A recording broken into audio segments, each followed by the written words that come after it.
Hello food lovers, welcome to our channel. నేను మీ రాణి Eramsetti. Friends, ఈరోజు బ్రెడ్తో చాలా కమ్మగా టేస్టీగా జ్యూసీ గులాబ్ జామున్ చేసుకుందాం. చాలా టేస్టీగా ఉంటుంది. ఇన్స్టెంట్గా చేసుకునే రెసిపీ అండి. మనకి గులాబ్ జామున్ చేసుకోవాలి అంటే ప్యాకెట్ పౌడర్ వాడాల్సిన పని లేకుండానే ఇలా సింపుల్గా చేసుకోవచ్చు. ఆ ప్రాసెస్ అంతా ఛానల్కి వెళ్ళి వీడియో ఓపెన్ చేసి చూడండి, క్లియర్గా అర్థమవుతుంది. అలాగే రిలేటెడ్ వీడియోలో కూడా రెసిపీకి సంబంధించిన లింక్ అనేది ఉంటుంది, ఓపెన్ చేసి చూడండి. మీ అందరికీ కూడా ఈ రెసిపీ చాలా బాగా నచ్చుతుందండి.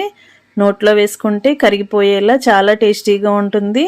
ఆ ప్రాసెస్ అంతా ఛానల్కి వెళ్ళి చూడండి. అలాగే ఛానల్ని ఫస్ట్ టైం వాచ్ చేస్తున్నవారు సబ్స్క్రైబ్ చేసుకుని పక్కనే ఉన్న బెల్ బటన్ క్లిక్ చేయండి.